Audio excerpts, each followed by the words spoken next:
finition du bois, le ponçage introduction, c'est parti! Dans cette première vidéo consacrée à la finition, nous allons voir ensemble les diverses solutions qui s'offrent à vous pour pouvoir poncer votre première réalisation. Et on a dépassé les 100 abonnés! Vous êtes des champions! Et championnes aussi. Merci pour ça!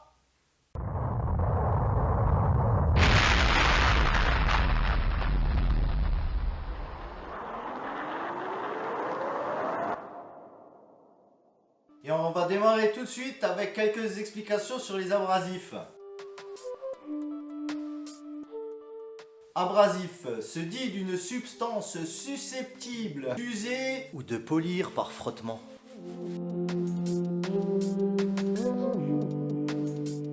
Enlever des imperfections, comme par exemple sur notre réalisation qu'on a fait dans la vidéo précédente, des petits éclats qu'on peut avoir en dessous. Égaliser des nuances. Pareil, ici vous pouvez voir on a par endroit des taches, donc on a des couleurs qui ressortent différemment. Le fait de poncer, on va unifier tout ça. Lorsqu'on fait un collage de deux pièces, ça nous permet d'affleurer et ça nous permet également de préparer une surface pour son revêtement. Donc le revêtement, c'est par la finition qu'on va mettre dessus. Donc une huile, un vernis, une cire, peu importe.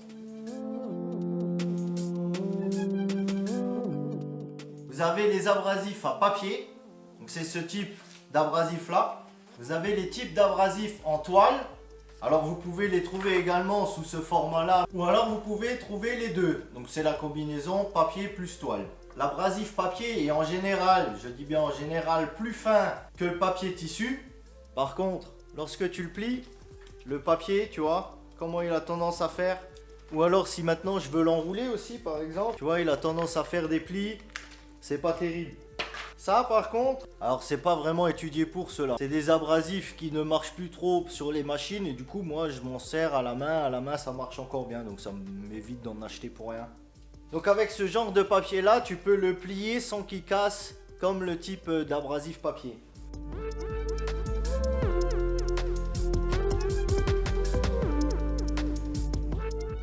Notre abrasif doit être résistant à l'usure et résistant au déchirement. Le format papier, l'usure n'est pas terrible, le déchirement n'est pas terrible non plus.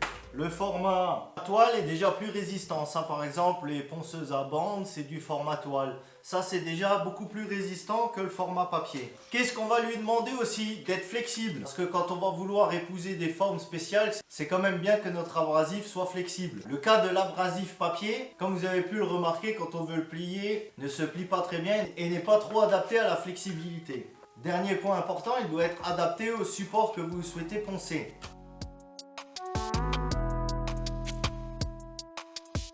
Vous avez les grains rubis et vous avez les grains corindon. Et corindon, c'est une pierre qui est relativement dure. Et nous enchaînons tout de suite sur la grosseur des grains.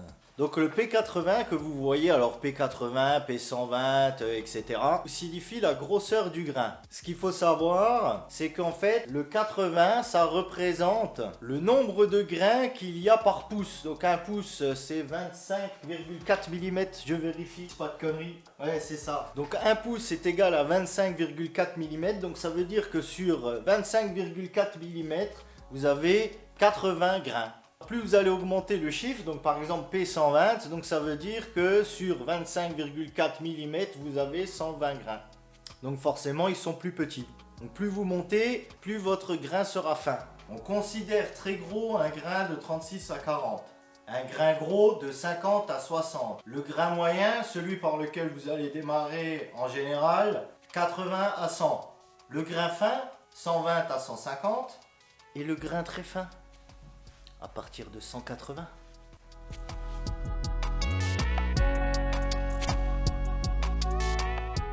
Donc la première méthode, c'est la méthode manuelle. Bonjour, c'est moi Manuel. Tu prends ta feuille de papier, tu la plies et après tu y vas.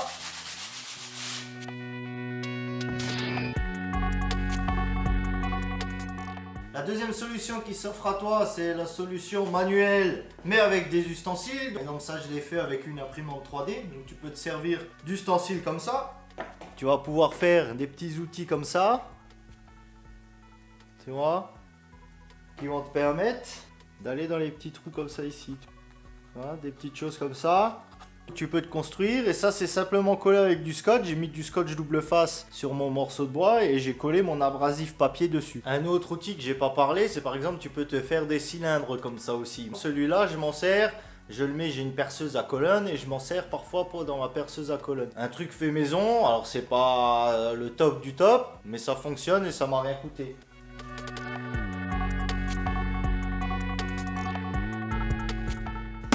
Ou sinon, tu as l'option bourrin. Ici, tu as une ponceuse à bande. Donc là, nous avons une ponceuse excentrique. Il existe aussi des ponceuses vibrantes et les ponceuses qu'on appelle delta. Les ponceuses delta sont des ponceuses vibrantes mais qui ont un patin en triangle et du coup, ça permet d'aller dans les angles. Dremel qui font des petits stylos. Tu peux adapter des accessoires dessus. Tu trouves aussi ce type de machine-là.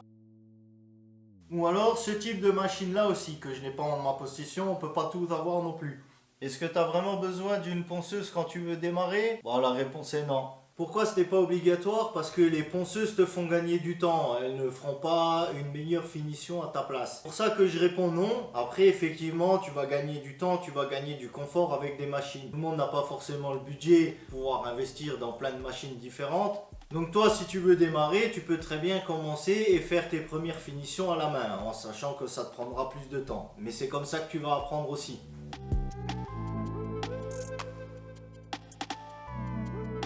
Allez, donc dans un premier temps, ce qu'on va faire, c'est on va prendre notre pièce, ça c'est le devant, ça c'est le derrière. On prend déjà le derrière et on va déjà passer un coup à plat. Pourquoi on fait ça? Pour enlever un peu toutes les bavures qu'on a. On s'enlève déjà le plus gros du travail. Donc tu fais ça partout. Toujours dans le sens du fil du bois, hein. C'est vrai que j'ai oublié de préciser. Ensuite, une fois que tu as fait le dessous, faire ici. Donc tu vas pouvoir faire déjà tes arrondis et comme ça.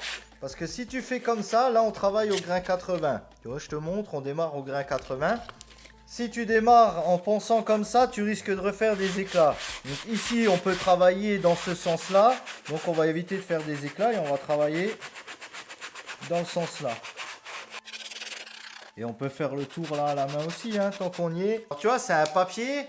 Je peux travailler quand même avec, hein, c'est pas le mieux, mais j'arrive quand même à travailler avec. Si je le plie pas trop, j'arrive à le courber un tout petit peu. Et je peux poncer comme ça également, quand on n'a pas de machine. Alors pareil, hein, tu mets un masque aussi quand tu ponces, parce que ça fait de la poussière. Moi je ne le mets pas parce que je te parle tout le temps, je le mettrai tout à l'heure. Quand tu as fait ensuite tes tours là, tu peux utiliser ton petit ustensile que tu t'es fabriqué pour ensuite aller poncer tous les petits endroits à l'intérieur. Là-dessus, j'ai mis un grain 120 pour être plus fin, pouvoir poncer comme ça sans faire trop d'éclat. Alors normalement, je te dis, normalement tu te mets comme ça et tu travailles comme ça, tu es beaucoup plus stable, hein. Et voilà, et puis tu peux gratter partout comme ça. Si tu regardes, j'ai fait un côté plus fin que l'autre. Dans les endroits où j'arrive pas à accéder, je peux du coup prendre mon côté plus fin. Tu vois? Ou alors, autre solution, parce que des fois tu n'arriveras pas à passer, alors pareil, je vais te le montrer comme ça. Par exemple ici, tu vois, j'arriverai pas à aller chercher dans les creux vraiment à l'intérieur là. Donc je me suis coupé un petit truc comme ça, tu vois, et tu peux te poncer comme ça partout, même à l'extérieur à la limite, hein, tu peux te servir de ça. Tu peux ensuite faire également au grain 80. Je vais te poncer que le bas pour que tu puisses voir la différence. Tant que tu vois des traces, n'hésite pas à rester sur le grain 80 parce qu'une fois que tu commences à monter de grain, après plus tu montes de grain, moins ça va t'enlever de matière et donc du coup, moins tu arriveras à enlever tes défauts. Donc ce qu'il faut, c'est que tu enlèves pratiquement tous tes défauts, il faut qu'ils soient partis avec ton grain 80. Quand tu as fini de poncer partout avec ton grain de 80, eh ben, tu recommences en dépoussiérant bien comme il faut, à l'aspirateur ou un coup de soufflette, j'aime pas trop parce que t'en mets plus partout qu'autre chose. Mais un petit coup d'aspirateur et ensuite tu recommences avec un grain de sang. Donc tu refais partout, un petit coup en dessous, ensuite tu fais tes champs et ensuite tu refais de nouveau tes plats. Avec un grain de sang, ensuite 120. Tu pourras commencer à t'arrêter à 120 pour les débuts, ça sera déjà pas mal. Après on pourra pousser un petit peu plus loin la finition. Toujours dans le sens du fil du bois, le ponçage. Et quand tu as fini à la fin, tu peux faire ce qu'on appelle briser l'arête. Alors tu prendras ça avec le papier le plus fin que tu auras. Donc si tu t'arrêtes par exemple au 120, tu prends un papier de 120. Et ensuite, briser les arêtes, c'est juste ça. On passe, alors attends, je vais te le faire en dessous. On passe juste simplement un petit coup comme ça sur les arêtes. Tu fais ça partout et ça te donnera un rendu mieux fini.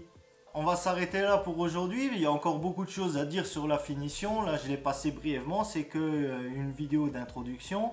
S'il y en a qui sont intéressés, laissez-le moi en commentaire et je ferai une vidéo plus poussée sur comment faire une finition correcte. En attendant, je te remercie d'être encore là. Je vous remercie tous pour vos abonnements. Je te dis à la prochaine. Et n'oublie pas, l'essentiel c'est de faire... M'aider.